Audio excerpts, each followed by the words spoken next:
by speaking on. Cause man, you don't understand. So many people, man. Like I say, even on the level that I'm on, it's like, yeah, I ain't controversy, not my thing, but it's like people fuck, like you say, fed up. Do you have to really go that far? So this is what I say for that.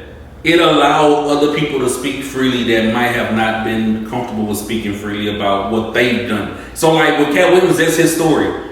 That's what he's went through. So like, look, you can get mad, but this is my story. I have to speak my story. So with Katt Williams feeling like a sad soulless joke, he addressed people that was on the platform prior to that addressed him or certain things that he was tied to. So he felt like he had to speak publicly on that platform, like he said.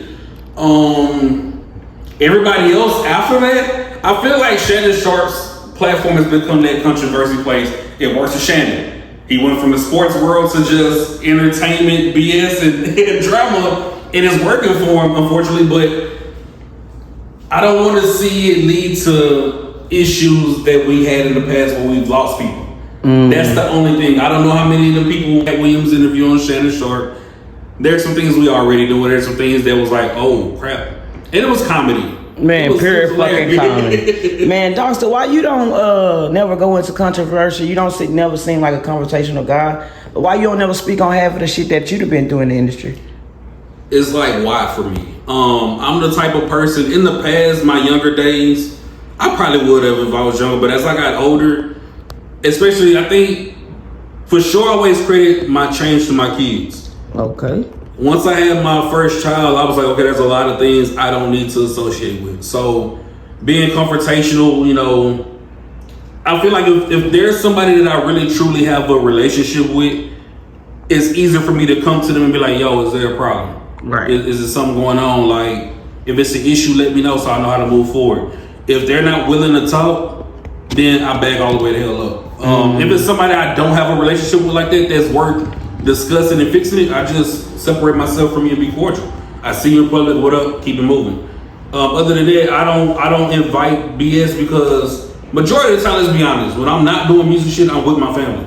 I'm with my wife, I'm with my kids. So I don't need stupid people or just people that don't think, people with no morals to do nothing stupid with my family around, and I put them in danger more than I put myself in danger. So Dogsta, the problem on the back streets, man, giving y'all that game, giving y'all that knowledge, man. Are the DJs still important to the rap game? Or the bloggers kind of, and the content creators, they say they taking over? Everybody plays their part as long as they play it correctly. The DJs, and I know I'm gonna get some flack for this. I've been vocal before. I know times have changed, and my thing is always go back to back in the day. The DJ's job is to break the records, not break the pockets. But of course, you have a lot of DJs that's more so money focused to where Backstreet said, okay. You have DJs more focused to where, let's be honest, I could be a trash artist. I'm not, but I could be a trash artist with a trash song with a catchy hook. I can go take this to the DJ right now. Hey, $500. I need you to put this in heavy rotation, send this to all your contacts. Or I could be a talented artist that might not just have it like that, but I know I can come wreck the stage. I can, I got a dope song. DJ is not gonna pick me over that artist that just came with a whole bunch of money for him. They gonna play that, unfortunately. That's politics in the industry period right now, because everybody says it's a business.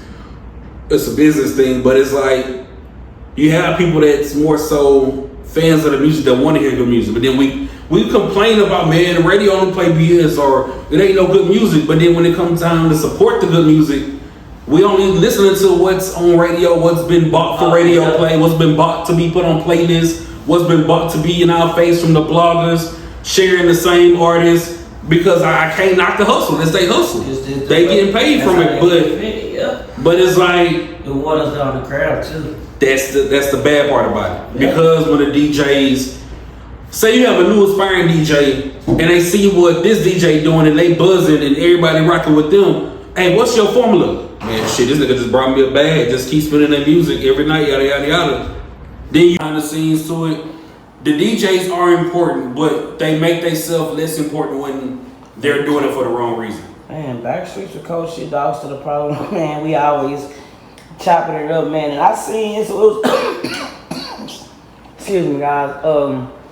Two more before we get out of here. What was your thoughts, man? It was a lot of people going back and forth about South by Southwest this year. I know you had told me your little input on it. But it was a crazy ass debate, like saying artists wouldn't waste their time. And you had people saying go network and shit like that. You can get signed. The baby got shit like that. But what was your thoughts on all that controversy? It's gonna always be a topic of discussion with South by Southwest, no matter how good it is for certain people, no matter how bad it is for certain people. Everybody have different experiences with it. Of course, you say the baby, he walked around with a diaper.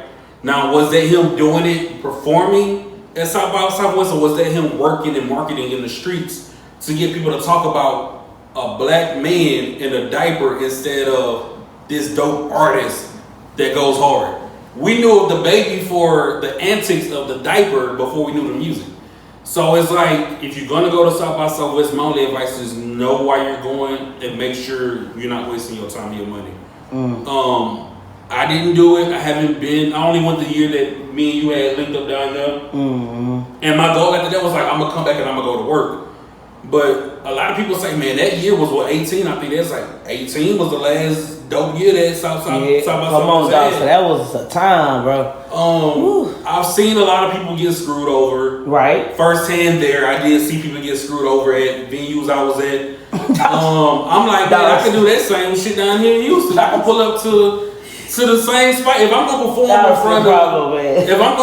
in front of 20 Houston artists, why am I spending money traveling to Austin to perform in front of the same niggas I can perform with in the same city? But in Devil's Advocate and me being behind the scenes, it's not the same niggas because it's artists from all over the world too. No, it depends on the promoter and the event. That's what I'm about to get to. So if you touch on like a real tune event, of course he got connections. But if you link up, it depends on what event. Yeah, okay, I got you. So if you promoting at an event, and I don't want no promoters taking no offense to this, but say if a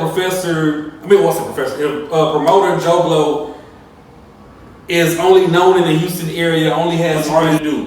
If you're gonna go, I advise have some kind of merch. I advise not to go one deep because I've seen where people is with crowds. You get attention, of course, from people when you have crowds with you. Y'all niggas need to have your merch on. Posters, flyers. Don't go empty-handed. Be a billboard and let your people. That's what you be a billboard. It's all about learning. And even if you go and you see that things didn't work out, what can I do different next year? Don't go expecting the shows, and I don't want to knock anybody that do shows because some have crowds, some don't. But I've seen, and this is personally, I wanted to do an official South by Southwest event. So I did register for that. Of course, I got turned down. And all they did was say, okay, I got more work to do. If I'm invited by someone that does an event, I'm pulling up. If I'm told, hey, if they hit me up with the fee, I'm not doing it. It's just me personally. It's not me to say you need to do the same thing. I just know what I'm trying to accomplish. I know a lot of shit I've done. And it's just more so if I get invited to pull up and say, hey, Dawson, I'll just let you perform one song or a 5 minute slot, 6 minute, whatever. Don't worry about it. I got you.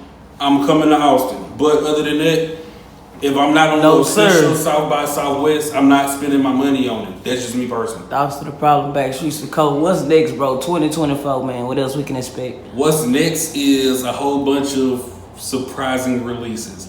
Honestly, I told myself this year, which is why you got in the EP unannounced, the Rap Economics unannounced.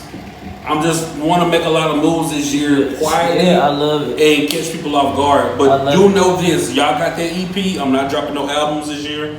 But I mean, as far as like full length albums. But I do plan to give y'all some more EPs. That is the goal for this year. But I'm not pre-announcing it. I see what it's done for me and it hasn't helped me as much. So you get it when you get it, and when you see it, all I ask is that you support it, man. I love the switch up, bro. That's what the fuck I'm talking about, man. How do people go tap in with you? Anybody you want to send some love to? Instagram, of course. I'm more active on Instagram at DOGSTA_the_problem. YouTube, subscribe to the channel. By the time that y'all see this, the new video gonna be out, which is April 1st. Me. Please run them views up. Rap Economics, run them views up. I need to be back on there. If y'all running views up and y'all tell me, hey, get Dawson back on there, I'm back on there spitting more bars. Shout out to my family. Shout out to people that truly support me. That's the thing. I've been more appreciative of that of not looking at the people that don't support, but appreciate the people that do support. So thank you to anybody that has supported since you know, been put, I don't want to say since you've been put on the music, but once you got comfortable with supporting, thank you for supporting. And of course the family, thank God, thank everybody, man. Even if you don't support, thank you, man.